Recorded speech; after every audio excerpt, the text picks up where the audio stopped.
And you mentioned that, Jonathan, and one of the things when we talk to people who've lost their home, one of the things that they relate that to is the loss of a family member.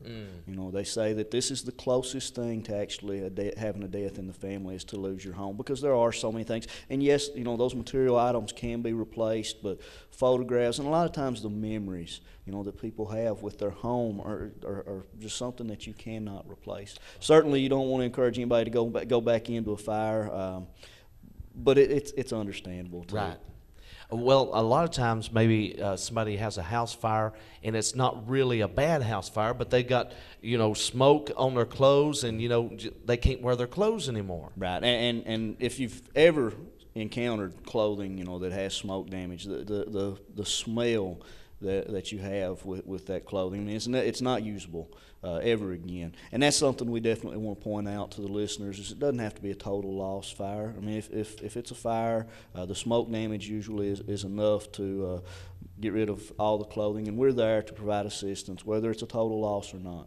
We certainly work all types. Exactly right. Well, let me ask you this. How can people donate to this program? How can businesses or people get involved with this? Right. Well, all donations to Project Smokescreen are tax deductible, and we're what I call a 100% organization. If you give $100, 100% of it will go to providing kits for families within our service area. We have no overhead, no cost. All of the work that gets done, all of the costs that are incurred with running such an organization is covered by our volunteers. So we have no expenses. Brother Lee has been so kind to allow us the use of the facilities at Eastside Church of God to operate out of. And again, you know, it all is from the hearts of our volunteers. Jessica, tell me about your work in precipitation about this program. What do you do? Well, I do a little bit of everything. Okay. Whatever's going on, I'm usually in it in some way. We'll get a call that there's been a fire, and so we'll get sizes and information on the kids that have been involved, and we'll call some of our volunteers, and we'll get started on gathering all the things that child would need. And usually I'm the one that gets to fold all the items. I want to make sure that the kits look nice and neat to deliver to the family, so I'm always involved in that part. Whatever materials that aren't available at our church that we have been able to gather, if there's something that we don't have, we will go out and purchase those items with our funds that we have raised. Wonderful. Now, how can people call or get involved with this? Emails? Give me some of that. Well, the best way to get in touch with us, obviously, is the email, because that's the quickest way for me to respond typically is through the email. And that's a lot of our contacts, you know, on a fire come in via email. So you can email us at projectsmokescreen@hotmail.com. It's very simple and easy to remember. Very good, very good. You can call at 606-344-4743, or you can contact us by mail at Eastside Church of God. Just make your letter attention, Project Smokescreen, and that's at P.O. Box 232, Corbin, Kentucky, 40702.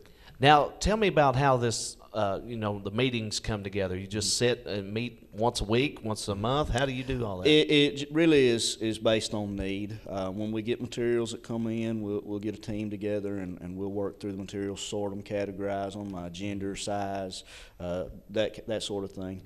That's typically how that comes together. Wonderful. So this is like a process of all the time. You planning ahead for things. You get these things organized, and it's not just like, hey, we got a fire, we got trouble. Then what do we do? Right. You're prepared for this. Right, and we try to really have a lightning response. 12 to 24 hours is our goal. It doesn't always happen because sometimes there's difficulties in getting all the sizes or even locating these families that many times have to stay in a hotel or with family.